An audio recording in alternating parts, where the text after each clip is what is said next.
Hello my dear students. जैसे कि मैंने प्रॉमिस किया था आप लोगों को कि अगस्त महीने से मैं मॉलिक्यूलर बायोलॉजी की जो पेपर है CC11, तो इनको मैं यहाँ पे पढ़ाऊँगा। मैं नोट्स अवेलेबल करूँगा मीन्स वीडियो के माध्यम से। ठीक है। और मेरी जो मकसद है, जो बच्चे असमर्थ है जो कोचिंग करने में, ठीक है, वैसे बच्चे जो बहुत मीन्स काफ़ी डिस्टेंस होते हैं उनके घर से कोचिंग जाने के लिए या ट्यूशन करने में असमर्थ होते हैं, तो उन बच्चों के लिए, ठीक है, स्पेशल मैंने ये चैनल को बनाया है ताकि वो इस चैनल के माध्यम से पढ़ सकें। ठीक है। और हो सके जितने ज़्यादा हो सके मैं नोट्स अपलोड करूँगा इसमें, ताकि आप लोग जो हैं अच्छे से सब पढ़ाई कर सको। ठीक है। आप अच्छे स्कोर से पास कर सको, आप अच्छे परसेंटेज आप लेकर आ सको। इसी मकसद से मैंने इस चैनल को बनाया है। तो प्लीज़ कोऑपरेट में जितना ज़्यादा हो सके अपने दोस्तों को कहिए, अपने दोस्तों को शेयर कीजिए और यहाँ पे आकर मीन्स इस चैनल पे आकर उनको जुड़ने को कहिए। ठीक है। तो चलिए समझते हैं यहाँ पे यूनिट 1 जो है, जो कि nucleic acid DNA application and repair से है। ठीक है। तो पहली जो टॉपिक है, जो कि मोस्ट इम्पॉर्टेंट टॉपिक में से है, वो है साइलेंट फीचर्स ऑफ डीएनए। तो डीएनए की विशेषता की बताए हैं कि यहाँ पे क्या विशेषताएं होती है। ठीक है। क्या फीचर्स हैं यहाँ पे, तो क्या प्रॉपर्टीज़ है, क्या कैरेक्टरिस्टिक्स है, तो उन सब को हम लोग यहाँ पे समझेंगे। तो डीएनए की जो फुल फॉर्म होती है वो आपको अच्छे से पता है, डीऑक्सी राइबो न्यूक्लिक एसिड। ठीक है ना। तो डीएनए क्या है एक्चुअली में, डीएनए जो होते हैं, डीएनए की अगर मैं बात करूँ तो डीएनए क्या है यहाँ पे, डीएनए जो है एक जेनेटिक मटेरियल, ये आपको अच्छी तरह से पता है। ठीक है ना। होता है क्या कि हमको पता है अच्छी तरह से कि जैसे हम लोग का होता, हम जानते हैं कि हमारे जो जीन है, ठीक है, वो हमें जो मिले हैं कहाँ से मिले, एक्चुअली हमारे पेरेंट्स से मिले हैं। तो क्या होता है कि यहाँ पे जीन जो होते हैं वो ट्रांसफ़र होते हैं ना, है ना, अब पेरेंट्स से अपने बच्चों को, तो एक जनरेशन से दूसरे जनरेशन तक। तो यही जो जेनेटिक मटेरियल है यहाँ पे, डीएनए जो है एक जेनेटिक मटेरियल है जिनकी फुल फॉर्म जो होते हो डीऑक्सी न्यूक्लिक एसिड। अगर आप मिरर के सामने में अगर आप खड़े हो जाते हो ना, आप मीन्स जब आप दर्पण के सामने में खड़े हो जाओगे, आप आईने के सामने में खड़े हो जाओगे, तो आप देखोगे कि एक्चुअली अगर बायोलॉजिकल टर्म में अगर हम देखें, ठीक है, तो ये समझेंगे कि एक्चुअली जो भी हमको मिरर पे दिखते हैं वो एक्चुअली क्या है, हमारा जो बॉडी है वो एक्चुअली पूरा डीएनए से मिलकर बना है। जैसे एक बिल्डिंग को बनाने के लिए ईंट की ज़रूरत पड़ती है, बालू सीमेंट की ज़रूरत पड़ती है, वैसे हमारे बॉडी को बनाने के लिए डीएनए की ज़रूरत पड़ती है ना। तो ये चीज़ को समझ लो। तो अब उनकी क्या विशेषताएं है, उनकी क्या फीचर्स है, ठीक है, उनकी क्या प्रॉपर्टीज़ है, तो ये चीज़ हम लोग देखेंगे, यहाँ पर समझेंगे। और डीएनए जो होता है डबल हेलिकल स्ट्रक्चर होते हैं, मतलब आप देखे होंगे डीएनए जो होता है ये डबल हेलिकल स्ट्रक्चर होते हैं। ठीक है। मतलब दोनों जो चेन, इनके पास जो चेन होता है, चेन ऑफ द डीएनए जो होते हैं वो बने हुए हैं, है ना। तो ये एक्चुअली जो होते हैं, जो स्ट्रैंड है इनकी, ठीक है, जो स्ट्रैंड होते हैं डीएनए के, ठीक है, वो आपको दो दिखते हैं, एक ये वाली है और दूसरी जो है ये वाली है। ठीक है ना। तो यहाँ पे ये जो होता है हेलिकल लाइक स्ट्रक्चर होता है, मतलब एक हेलिक्स फॉर्म करते हैं, एक ट्विस्टेड फॉर्म में होते हैं। ठीक है। तो इनकी जो स्ट्रक्चर है कि डबल हेलिकल स्ट्रक्चर जो है डीएनए की, तो इसको सबसे पहले किसने बतलाया, मतलब इसको जो बतलाए थे, जिनको क्रेडिट दिया गया, ठीक है ना, वो है James Watson and Francis Crick. और इनको, इन्होंने जो बताए थे इसके लिए, मतलब कब बताया था, 1953 में, और उनको नोबेल पुरस्कार दिया गया है 1962 में। ठीक है। और अगर देखा जाए तो ऐसे तो इनसे पहले कई लोगों ने मीन्स कई साइंटिस्ट ने डीएनए के बारे में बतलाए थे, लेकिन जब वाटसन और क्रिक ने अपना मॉडल को प्रस्तुत किए थे, अपने मॉडल को जब उसने दिए, special D model of DNA, उनकी जब स्ट्रक्चर के बारे में बताया, तो अगर देखा जाए तो उस वक्त की बात करूं तो ये एक बहुत बड़ी, मीन्स बोल सकते हैं पूरा दुनिया के सामने में, ठीक है, एक बोल सकता हूँ क्या, उन्होंने डीएनए का स्ट्रक्चर को पूरी बारीकी से समझा दिया। ठीक है ना। The elucidation of DNA structure is considered as milestone in the era of modern biology. तो उस समय जो होता है इसको माइलस्टोन माना गया अगर देखा जाए तो। The structure of DNA double helix is comparable to a twisted ladder. तो ये जो होते हैं डीएनए जो होते हैं एक्चुअली में किस फॉर्म में होता है, एक ऐसा दिखते हैं एक्चुअली ट्विस्टेड लेदर की तरह होता है ना। और उसके बाद जो होते हैं जो बेसिकली जो हमको पढ़ना है वो है साइलेंट फीचर्स पढ़ना है। तो कौन कौन से साइलेंट फीचर्स होते हैं डीएनए के, तो वो देखेंगे। The salient features of Watson Crick model of DNA are as follows. तो नंबर 1 में यहाँ पे कहता है क्या है, देखिए DNA is made up of 2 polynucleotide chain. देखो क्या कहता है, डीएनए किसके बने हुए हैं, 2 पॉलीन्यूक्लियोटाइड चेन के बने हुए हैं, 2 पॉलीन्यूक्लियोटाइड चेन। अब देखो यहाँ पे आपने स्ट्रक्चर देखे होंगे, ठीक है। इनकी जो स्ट्रक्चर होते हैं कुछ इस तरह से होते हैं। तो इसमें देखो एक चेन ये वाली हुई, फर्स्ट वाली जो एक चेन हुई, ठीक है। और दूसरी जो चेन है यहाँ पे, this one is the second chain. तो डीएनए जो बना हुआ, इससे एक चीज़ आपको पता चलेगा, डीएनए में कितने को चेन है, यहाँ पे 2 को चेन है, ठीक है। उसके बाद यह कहता है पॉलीन्यूक्लियोटाइड। न्यूक्लियोटाइड का मतलब क्या होता है, ठीक है। आपको पता है न्यूक्लियोटाइड जो होता है, जहाँ पे क्या होंगे, न्यूक्लियोटाइड में क्या होंगे कि sugar sugar plus base plus phosphate, जहाँ पे तीनों चीज़ होंगे तो उसको हम क्या कहेंगे, न्यूक्लियोटाइड कहेंगे, ठीक है। क्या कहेंगे हम उसको, न्यूक्लियोटाइड कहते हैं, ओके, न्यूक्लियोटाइड। तो न्यूक्लियोटाइड एक्चुअली 3 कंपोनेंट से मिलकर बना है, एक शुगर, एक होता है बेस और एक होता है फॉस्फेट, ठीक है। तो और यहाँ पे क्या होता है कि पॉलीन्यूक्लियोटाइड मतलब जहाँ पे क्या होगा, many sugar many base many phosphate की बात होंगे, मतलब बहुत सारे शुगर होंगे, है ना, बेस होंगे और क्या होंगे, फॉस्फेट होंगे। तो उसको हम लोग क्या बोलेंगे, उस समय हो जाएगा क्या, कई सारे अगर होंगे तो उसमें हम बोलेंगे पॉलीन्यूक्लियोटाइड कहेंगे, ठीक है। इनको आप समझो, इस स्ट्रक्चर को देख कर समझो।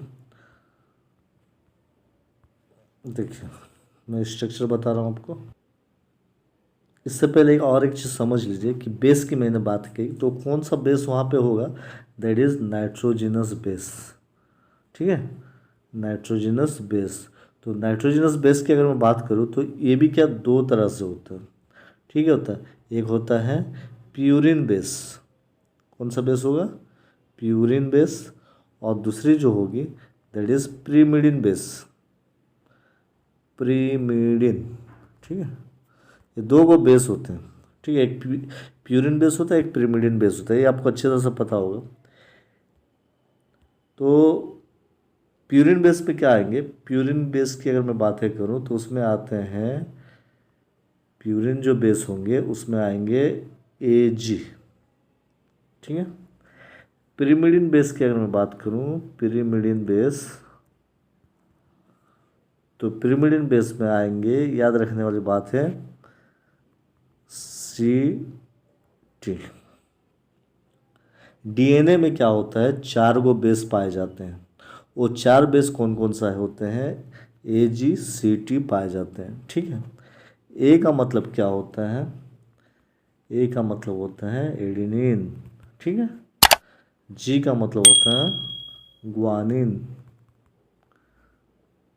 ओके।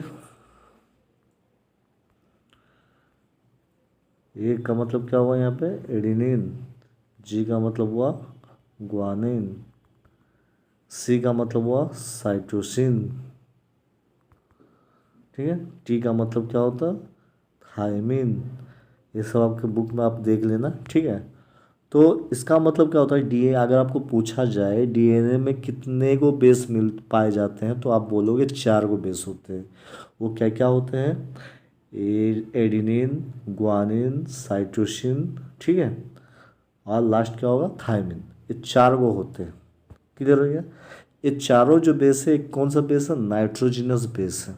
इज इट क्लियर, मतलब उसमें से जो ए और जी है वो प्यूरिन बेस है, जबकि सी और टी क्या है, पिरिमिडिन बेस है। तो आपने मैंने कहा न्यूक्लियोटाइड की मैंने बात है की, न्यूक्लियोटाइड जो होते हैं, ठीक है, न्यूक्लियोटाइड की जो कंपोनेंट्स हैं, बेसिकली न्यूक्लियोटाइड को अगर आप खोल कर देखोगे तो आप देखोगे उसमें पाए जाएंगे शुगर, उसमें मिलेंगे नाइट्रोजिनस बेस। तो नाइट्रोजनस बेस कौन है? AgCT, ठीक है। और साथ में इसमें मिलते हैं फॉस्फेट ग्रुप होते हैं। तो इसी को हम क्या कहते हैं? न्यूक्लियोटाइड कहते हैं। Is clear? तो DNA जो बना हुआ हो वो पॉलीन्यूक्लियोटाइड चेन से बना हो, ठीक है। मतलब पॉलीन्यूक्लियोटाइड चेन मतलब बहुत सारा न्यूक्लियोटाइड से बने हैं, ठीक है। अब इसको हम लोग डायग्राम से देखते हैं।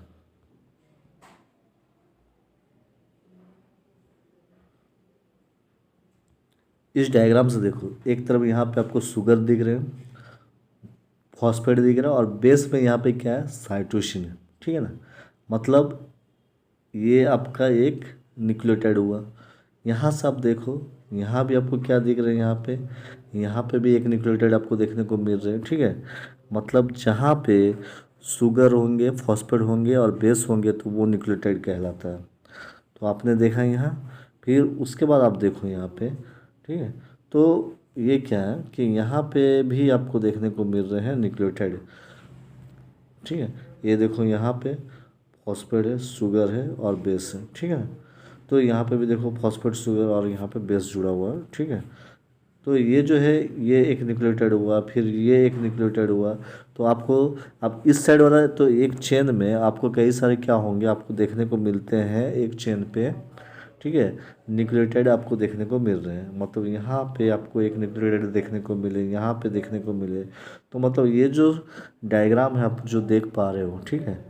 तो इसमें एक्चुअली अगर आप DNA के स्ट्रक्चर को आप देखोगे, इसी स्ट्रक्चर को मैंने इसको क्या किया, ओपन कर दिया, ठीक है। इसको मैंने क्या किया, जब ओपन किया तो मैंने क्या देखा यहाँ पे,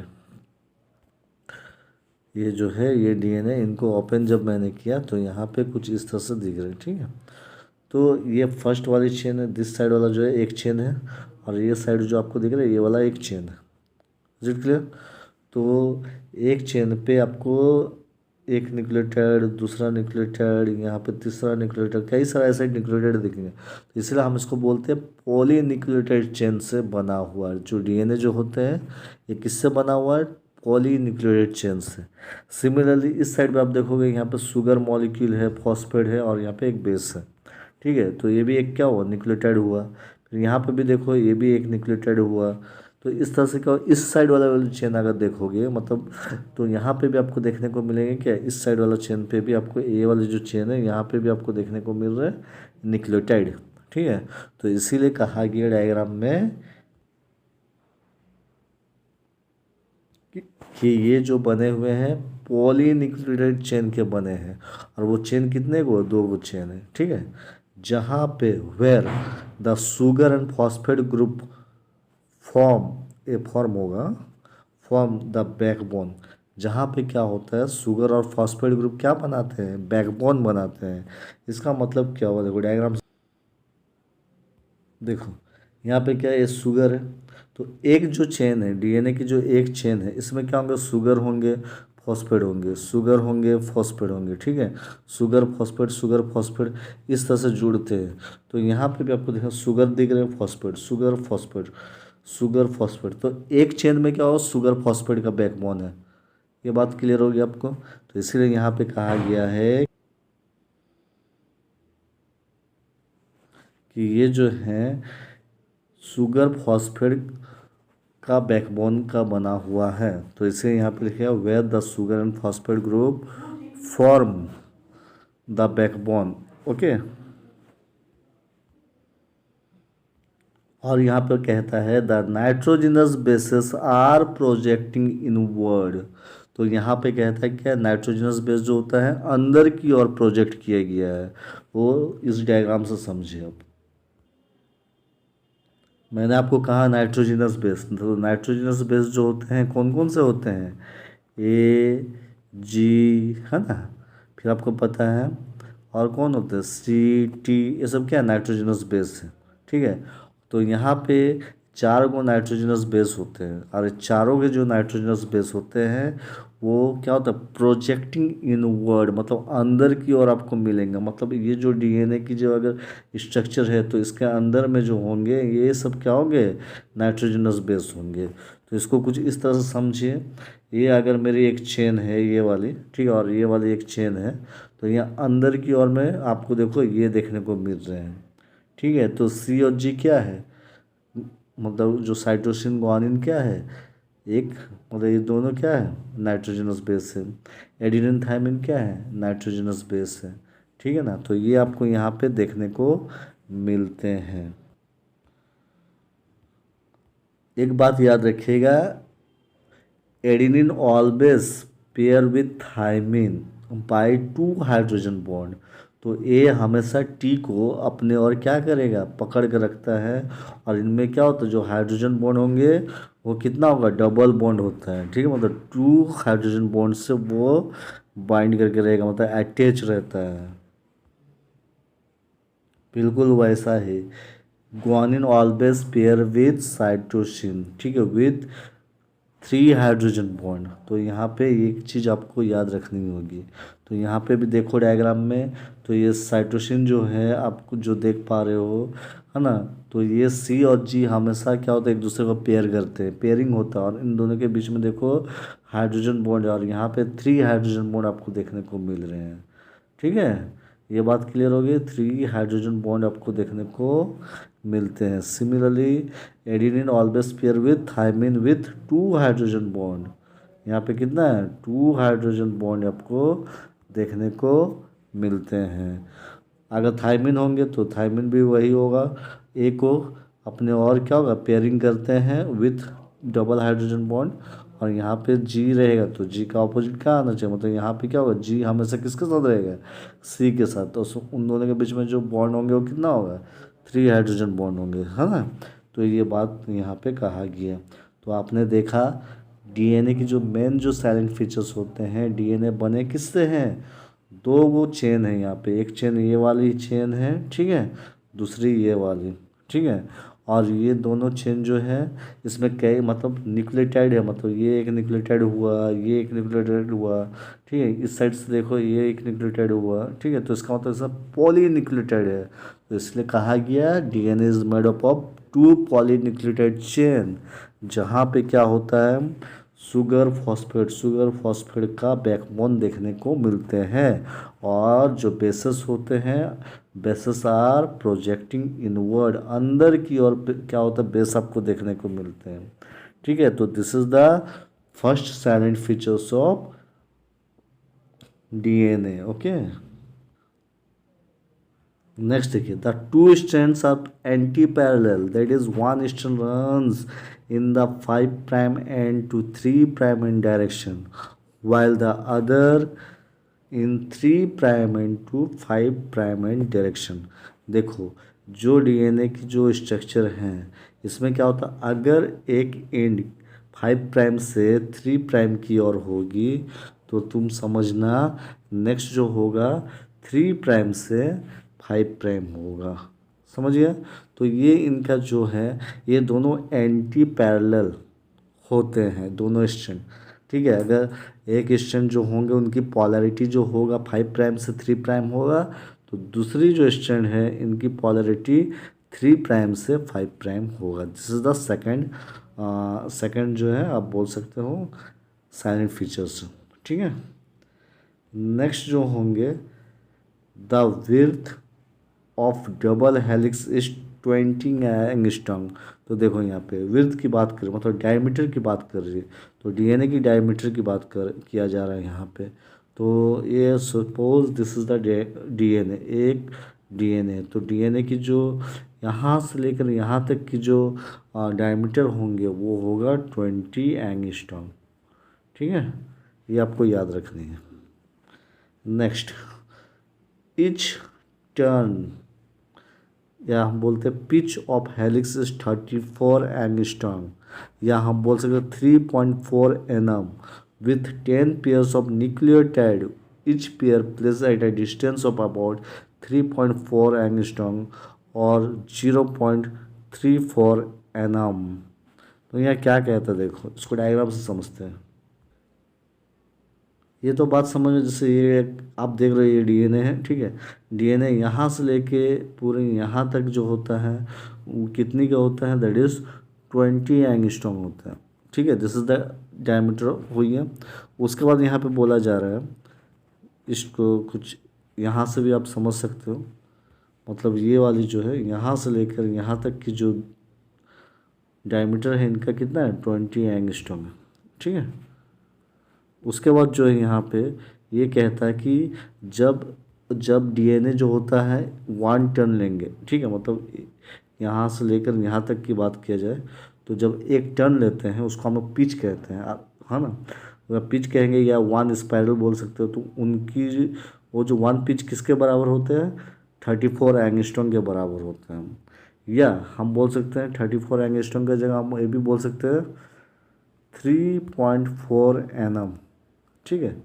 ये भी आप कह सकते हो, क्या कह सकते हो, 34 एंगस्ट्रॉम बोलो या आप कह सकते हो 3.4 एनम कहते हैं।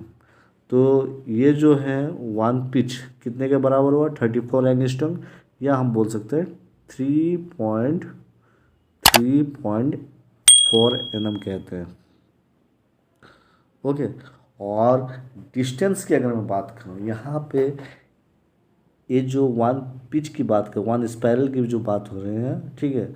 तो इसमें आपको 10 गो बेस पेयर देखने को, 1 2 3 4 5 6 7 8 9 10, इस तरह से आप समझो 10 ठो होंगे बेस पेयर। तो इसमें जो होता है इन इन दोनों के बीच में the distance between 2 base pair, मतलब 2 बेस पेयर के बीच की दूरी कितना होंगे, तो 10 ठो है, मतलब डिवाइड बाय हम क्या करेंगे 10। तो मेरा आंसर कितना निकलेगा, 0.34 एनम। तो आपको समझ में आ रही है। तो अगर आपको पूछा जाए कि पिच क्या है, तो आप बोलोगे 34 एंगस्ट्रॉम, या आप बोल सकते हो 3.4 एनम। अगर आपको पूछेंगे डिस्टेंस कितने होते हैं 2 गो बेस पेयर की, तो आप बोलोगे 0.34 एनम, ठीक है। तो ये बहुत इंपॉर्टेंट है, ठीक है। और डायमीटर की बात करें तो आप कहोगे 20 एंगस्ट्रॉम, ओके। नेक्स्ट जो होंगे फीचर्स होंगे, the 2 polynucleotide chains are not identical, ये आइडेंटिकल नहीं होते हैं, but complementary to each other due to base pairing. इनको हम लोग क्या बोलते हैं, कॉम्प्लीमेंट्री कहते हैं, मतलब कॉम्प्लीमेंट्री होते हैं, ना कि वो आइडेंटिकल होते हैं। क्योंकि आपने देखा कि जो डीएनए होते हैं इनमें बेस होते हैं जो नाइट्रोजनस बेस होता है। तो ये जो नाइट्रोजनस बेस अगर यहाँ पे ए होगा तो यहाँ पे टी होगा, ठीक है ना। अगर यहाँ पे जी होंगे तो वहाँ पे क्या होगा, सी होगा। तो एक दूसरे के कॉम्प्लीमेंट्री होते हैं, है ना, आइडेंटिकल नहीं बोलेंगे। तो इसलिए बोला गया कि ये आइडेंटिकल नहीं होते, वो क्या होते हैं, कॉम्प्लीमेंट्री टू ईच अदर। और ये कॉम्प्लीमेंट्री क्यों होता है, बेस पेयरिंग के चलते होते हैं, क्योंकि ए जो होते हैं टी को पेयरिंग करते हैं टी के साथ, ठीक है। उसी प्रकार जी जो होते हैं सी के साथ पेयर करते हैं, ठीक है ना। आपको मैंने पहले ही कहा कि जो होते हैं, जो पेयरिंग होता है उन दोनों के बीच में क्या होता है, हाइड्रोजन बॉन्ड होता है। The 2 strands are held together by hydrogen bond form by complementary base pair. तो इसमें आपको हाइड्रोजन बॉन्ड देखने को मिलते हैं, जैसे ए जो होते हैं डबल हाइड्रोजन बॉन्ड यहाँ पे देखने को मिलते हैं थायमिन के साथ, है ना। ग्वानिन और साइटोसिन के बीच में ट्रिपल हाइड्रोजन बॉन्ड आपको देखने को मिलते हैं, ठीक है। नेक्स्ट जो है adenine always pair with thymine 2 hydrogen bond, guanine always pair with cytosine by 3 hydrogen bond. जो मैंने अभी भी कहा कि ये जो होते हैं हमेशा पेयरिंग करते किसके, थायमिन के साथ 2 हाइड्रोजन बॉन्ड यहाँ पे जुड़े रहते हैं, दिस वन, ठीक है। बिल्कुल वैसे ही ग्वानिन और साइटोसिन के बीच में 3 हाइड्रोजन बॉन्ड होते हैं, क्लियर। तो ग्वानिन और साइटोसिन के बीच में 3 हाइड्रोजन बॉन्ड होते, दिस वन। तो ये आपको देखने को मिला। तो आपने ये सारे कैरेक्टरिस्टिक्स को, सारे प्रॉपर्टीज बोल सकते हो, सारे साइलेंट फीचर्स को आपने बोले देखा, ठीक है। तो मैंने आपको ही कहा था कि नाइट्रोजनस बेस 2 तरह का होता है, एक होता है प्यूरिन होता है और एक होता है प्रीमिडिन। क्या होता है, प्रीमिडिन। तो प्यूरिन, तो यहाँ पे प्यूरिन जो होते हैं वो कौन होते हैं, दैट इज एजी, जबकि प्रीमिडिन जो होता है वो क्या होता है, सी और टी होता है, ठीक है। तो ए जो होते हैं किसको पेयरिंग किसके साथ होता है, टी के साथ, और जी के साथ जो होता है, जी के साथ कौन पेयरिंग करेंगे, सी करते हैं। ठीक है, तो इसका मतलब क्या है, प्यूरिन और पिरिमिडिन ये दोनों के बीच में जो कनेक्शन क्या है कि purine always pair with pyrimidine ना। प्यूरिन बेस जो होते हैं हमेशा किसको किसके साथ पेयरिंग करेंगे, हम पिरिमिडिन के साथ करते हैं, जिसके वजह से क्या होता है कि वहाँ पे जो डीएनए में क्या होता है कि एक यूनिफॉर्म डिस्टेंस बना हुआ रहता है बिटवीन द, बोल सकते हैं, टू स्ट्रैंड, दो स्ट्रैंड के बीच में जो ये एक हुआ मतलब जो डीएनए के स्ट्रक्चर आप देख रहे हो, तो इसमें क्या हुआ, एकदम यूनिफॉर्मली अगर देखोगे तो डीएनए का मॉडल आपको इस तरह से देखने को मिलते हैं। ठीक है, और एक बात है यहाँ पे, purines are double ring, purines जो होते हैं वो डबल रिंग स्ट्रक्चर होते हैं, जबकि pyrimidines are single ring structure. जैसे अगर मैं बात करूँ एग्जांपल के तौर पे मैं बताऊँ कि प्यूरिन्स यहाँ पे बोला गया कि प्यूरिन्स जो है, प्यूरिन्स में डबल रिंग होते हैं, तो प्यूरिन कौन होते हैं, ए और जी। ठीक है, तो एडेनिन और ग्वानिन वो क्या हो, वो प्यूरिन बेस है ना, तो एडेनिन की स्ट्रक्चर आपने देखा होगा उसमें डबल रिंग आपको देखने को मिलेंगे।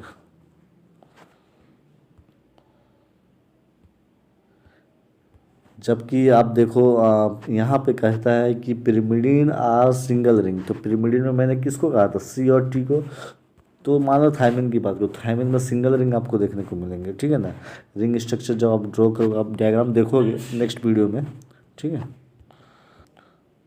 तो यहाँ पे आप देखोगे कि पिरिमिडिन जो होता है वो सिंगल रिंग स्ट्रक्चर होंगे और प्यूरिन जो होता है डबल रिंग स्ट्रक्चर होते हैं। नेक्स्ट जो होंगे, the two strands coil in right handed fashion, तो ये जो डीएनए की स्ट्रक्चर हैं, तो ये जो होता है कॉइलिंग इनकी कैसे होता है, इस तरह से होते हैं, राइट हैंडेड फैशन में होता है। तो ये राइट हैंडेड फैशन में क्या होता है, कॉइलिंग होता है। ठीक है, ये भी एक फीचर्स है। नेक्स्ट है,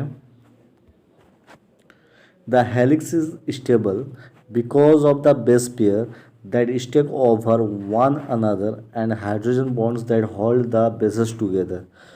ये जो डीएनए जो डबल हेलिक्स स्ट्रक्चर होते हैं स्टेबल होते हैं, और ये स्टेबल क्यों होते हैं, क्योंकि जो बेस लगे हुए हैं एक के ऊपर जो बेस लगे हुए हैं, तो उसके वजह से वो क्या होता है, स्टेबल रहते हैं, और उन बेस को कौन पकड़ के रखा हुआ है, हाइड्रोजन बॉन्ड। ठीक है, तो कहने का मतलब है ये एक चेन है, ये एक चेन है। ठीक है, यहाँ पे आपको क्या होगा, अगर बेस है ए तो यहाँ पे इसका बेस क्या होगा, टी, और इन दोनों के बीच में बॉन्ड होंगे कौन, हाइड्रोजन बॉन्ड होगा, डबल हाइड्रोजन बॉन्ड। हाँ मतलब है ना, टू हाइड्रोजन बॉन्ड यहाँ पे जुड़ेंगे। अगर यहाँ पे होंगे जी तो यहाँ पे होंगे क्या, सी। तो इस तरह से ये क्या होता है, एक डीएनए को स्टेपल करके रखा हुआ है। ठीक है ना, नेक्स्ट जो है, the complementary base pairing in DNA helix proves Chargaff's rule. तो ये भी कहता है कि जो कॉम्प्लीमेंट्री बेस पेयरिंग है डीएनए हेलिक्स में, इसको प्रूव करने वाले कौन थे, एक साइंटिस्ट बोल सकते हो। ठीक है, जिनका नाम क्या था, चारगाफ्स, और उन्हीं ने क्या हुआ, एक रूल दिए थे, the content of DNA means adenine equal to that of thymine and guanine equal to that of cytosine. The Chargaff's rule states that the number of purines and pyrimidines in the DNA exist in the ratio 1:1। तो चारगाफ्स rule ये बहुत important है, यहाँ पे कभी कभार 1.5 marks से एक शॉर्ट क्वेश्चन पूछा जाता है हमेशा, तो इसको मार्क कीजिएगा ये वाली।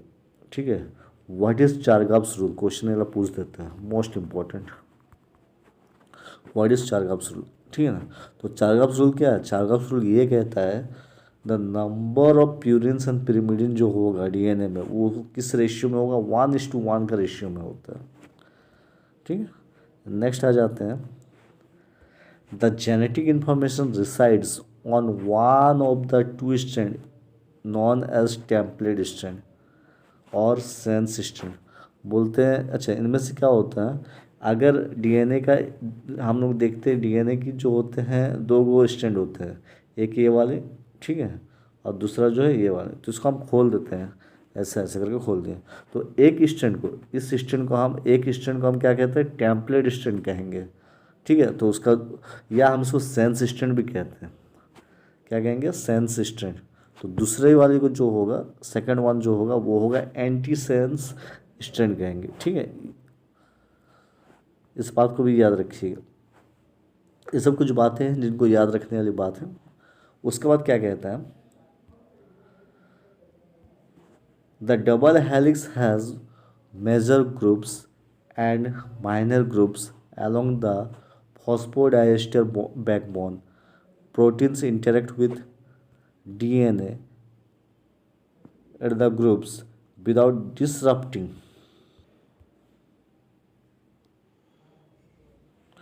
तो यहाँ पे क्या कहते हैं देखो, the base pair and double helix.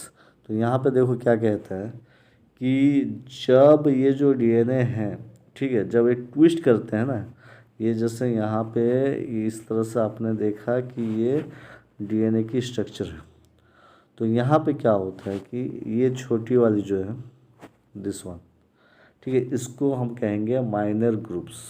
क्या कहेंगे हम इसको? माइनर ग्रुप्स कहते हैं। ठीक है, जबकि ये जो बड़ी वाली दिख रहा है आपको, यहाँ पे जो गड्ढा दिख रहा है, तो इसको हम क्या कहेंगे? Major groups. क्या कहेंगे? Major groups. तो इसका मतलब क्या हुआ, यहाँ का हमको दो को ग्रुप्स यहाँ पे देखने को मिलते हैं। ठीक है, एक को कहते हैं मेजर ग्रुप्स, दूसरा को बोलेंगे माइनर ग्रुप्स। ठीक है, और ये क्यों होता है? क्योंकि जब डीएनए ट्विस्टेड फॉर्म में आ जाएंगे तब ये देखने को मिल जाते हैं हमको। नेक्स्ट जो पॉइंट है यहाँ पे, the sugar is link to nitrogenous base at the first carbon by glycosidic bond, या आप इसको ऐसा भी लिख सकते हैं एन ग्लाइकोसाइडिक बॉन्ड। ठीक है, तो ये क्वेश्चन भी बहुत इंपॉर्टेंट क्वेश्चन है। यहाँ पे पूछा जाता है हमेशा कि शुगर जब नाइट्रोजनस बेस से जुड़ते हैं, बात को समझने की कोशिश कीजिए। यहाँ पे डायग्राम को देखो, ये एक शुगर है। ठीक है, तो शुगर है ये, और ये क्या है? बेस है। तो शुगर और बेस, ये शुगर है और ये बेस है, तो इन दोनों के बीच में क्या हो? एक बॉन्ड है यहाँ पे। ठीक है, तो इसका नाम क्या है? इसको क्या लिंकेज बोलते हैं? इसको हम लोग कहते हैं N glycosidic linkage. Glycosidic, N glycosidic linkage कहते हैं। ये याद रखिएगा, ये फिल इन द ब्लैंक्स में पूछा जाता है कि जब शुगर अटैच रहेंगे बेस से, तो उन दोनों के बीच में जो बॉन्ड है या जो लिंकेज, उसको क्या कहेंगे? तो एन ग्लाइकोसाइडिक लिंकेज कहते हैं। ठीक है, उसी प्रकार अगर पूछा जाता है, कभी कभार ये भी क्वेश्चन पूछा जाता है आप लोगों को कि शुगर और फॉस्फेट, इन दोनों के बीच का बॉन्ड को क्या कहते हैं। ठीक है, तो ये भी क्वेश्चन कभी कभार पूछा जाता है, तो उसको हम लोग कहते हैं फॉस्फोडाइएस्टर बॉन्ड कहते हैं। ठीक है, और डाइएस्टर इसलिए कहते हैं क्योंकि वहाँ पे क्या होता है कि दो वो एस्टर होते हैं। ठीक है, तो ये कुछ क्वेश्चन है, माने शॉर्ट क्वेश्चन में पूछा जा सकता है आपको, तो ये याद रखिएगा। तो ये रहा आपका आज का जो टॉपिक था, that is silent features of DNA. यहाँ पे अभी समाप्त होती है, तो नेक्स्ट वीडियो के लिए बने रहिए मेरे चैनल पे। ठीक है, तब तक के लिए थैंक यू। जितना ज़्यादा हो सके अपने दोस्तों को शेयर कीजिए।